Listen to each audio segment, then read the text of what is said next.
Welcome back to Excel 2016, Module 7. This is Part 2. We will be using range names in formulas and in functions in this section of the module. So let's get back into our winter worksheet. And we are going to go back to the receipt worksheet. So we're back in our winter workbook and we are on the receipt worksheet. What we're trying to do on this particular worksheet is we want to take the data that the individual enters up here in the registration data, as well as some of the static information or information that does not change from this section, and bring it down here into a activity receipt that we will later print for the customer. So now we want to create some formulas in this receipt area that will transfer the information that was entered above. So we're going to start out on B27. And we're going to enter some formulas and we're going to look at different ways of entering them. So if I start out and I enter a formula and I say that the guardian was entered in B9, I could type in equals B9 and it would bring in that information. Now I want you to notice that if you enter the formula by typing in the cell reference, the range name is not used in the formula. It will maintain that cell reference that you typed. We'll look at how we can fix that later.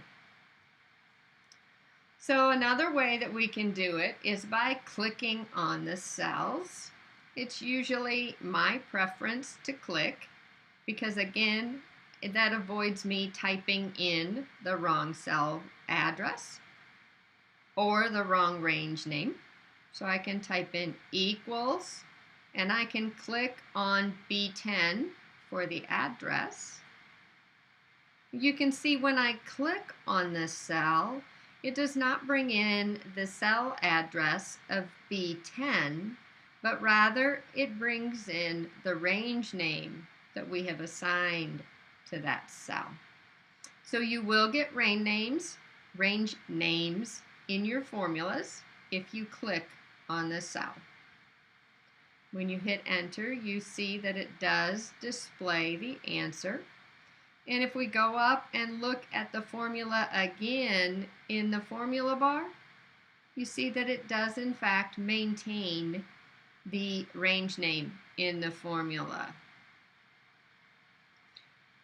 Another way to get the range name in the formula is by beginning to type the range name itself.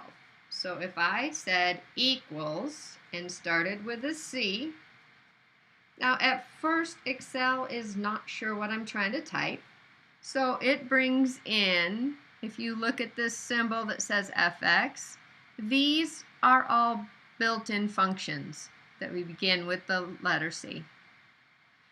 This symbol here indicates that it is a range name.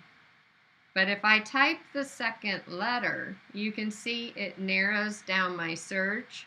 And once I have the correct one highlighted, I can hit the tab key and it will fill it in for me. Then I'm going to hit enter to finish the formula. So again, for the telephone, if I type in equals T, E, and now it has the correct one highlighted.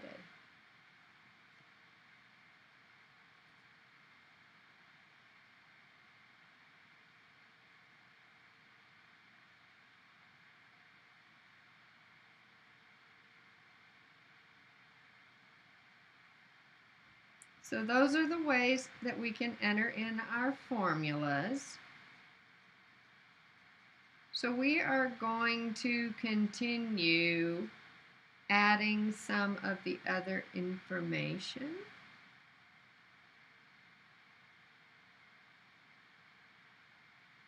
All right, so now that we have all the information in this column,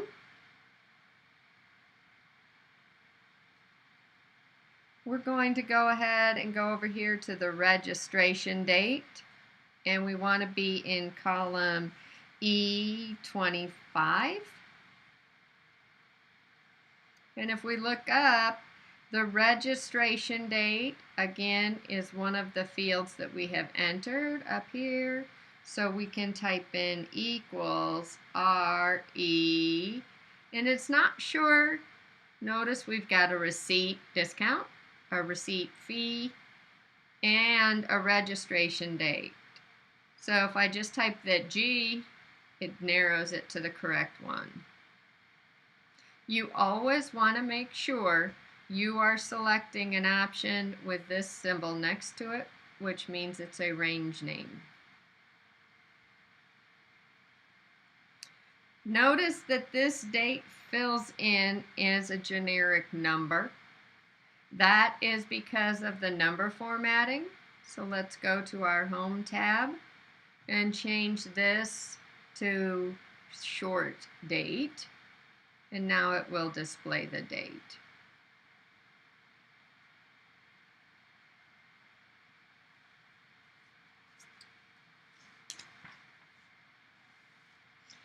Now let's continue filling in some of these formulas. So in E27, we want the actual youth's name. So if we equals YOU, there we go. There it is. Hit the tab and enter.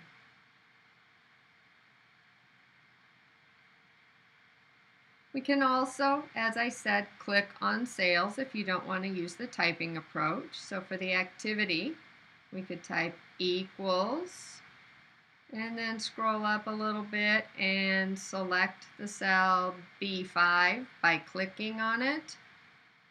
As long as you click and you do not type, it will pull in those range names. So we could say the grade is equal to, and click on the cell B6.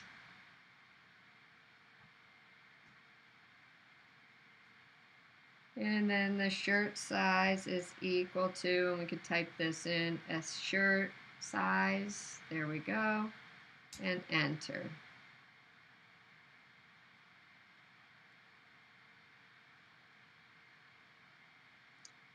Then we're going to scroll down to E33, and that has our activity fee. So we're going to type the equal sign and click on our cell up here that has the activity fee, which is E11. And now we're ready to determine if this individual is qualifying for the report discount. Now for this function, we have to use an if statement. The first thing we have to determine is if Rockport resident is equal to the value of yes. If it is, then they are going to get this Rockport discount of 5. If it is not, then the answer would be 0. They do not get a discount. So we're going to work with a function, and we're going to make sure that we use range names within that function. So let's go ahead and go to formulas. We're going to go to logical, and we're going to choose an if statement. So you will remember that our if statement has 3 parts to it. The first part is the logical test. You can think of it as the decision or the test that determines which answer they're going to get. And in this case, that test is whether or not they are a Rockport resident. So we can determine that by saying, is cell B8, which is Rockport resident, equal to, and since this is a text field, a text answer, we need to have it in quotes. So we're going to put quote, Y-E-S, quote. So that's your first decision. Now, if the value is true, then they get this discount.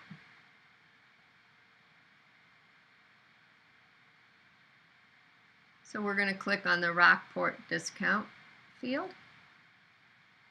And that's what's going to be displayed as our answer if Rockport residence is equal to yes. If it is not equal to yes, then we want a 0 as our value if false. Click OK, and it builds for us that if statement. And then it gives us, in this particular example, the Rockport residence field is yes, so it gives us the value of 5, and they are entitled to that discount. Now the last thing we want to do is calculate the total. And sometimes students here are tempted to use auto sum. But in this particular example, auto sum will not work because you have to subtract the discount, not add it. So you would have to say the formula is equal to the activity fee that's on the receipt minus the receipt discount if they qualified for the Rockport discount.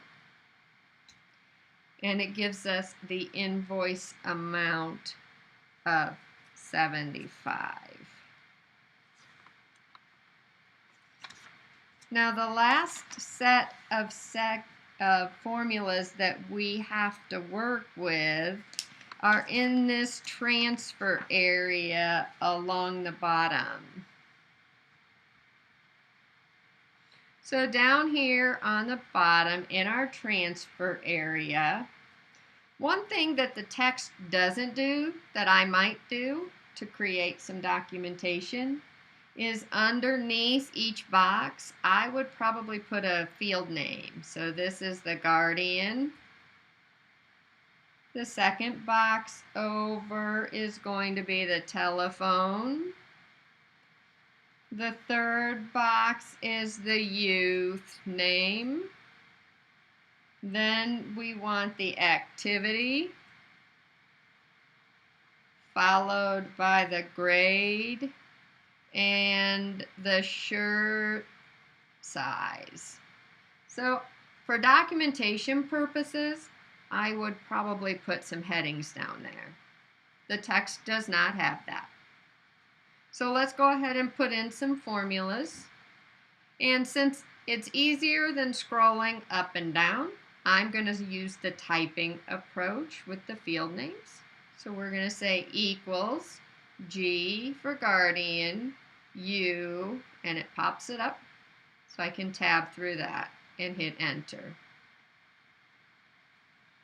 Then I go to the next cell, B40, and I say equals TE, and since it popped up, telephone, I'm going to go ahead and tab and hit enter.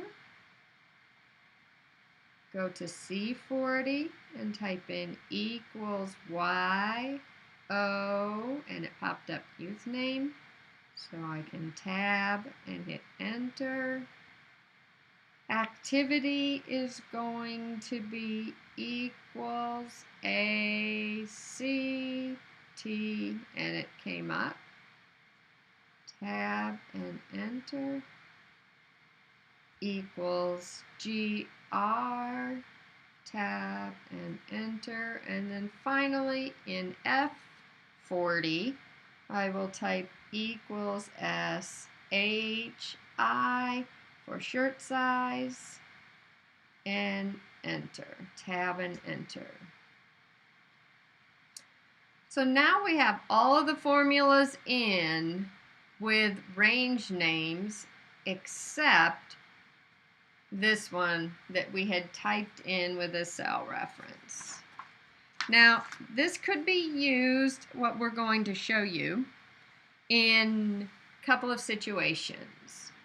If you had built a lot of these formulas and then after the fact decided you wanted to rename the cells, you could use this next technique to apply the range names to cells that you had, or to formulas that you had already created. In this case, we had a cell reference that we typed in, so we can use it to change that cell reference from B9 to, say, Guardian. So what we're going to do is we're going to come up here to define names, hit the drop down arrow, and choose apply names. What you need to do next is you need to click on any of the names that you think could have cell references in them. So you can click on several. If you hold the shift key down, it'll just select on each one you click. Okay, I'm going to unclick those, and I just want to do Guardian. Once you do that, you click OK, and notice it made the change.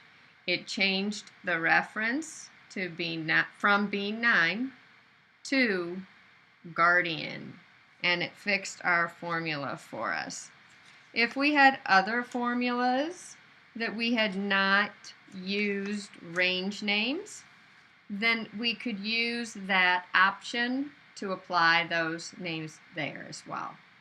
So again, you're going to click on the arrow next to define names, choose the apply names option, and then you're going to click on the field you want and click OK. Notice this time it said it couldn't find any.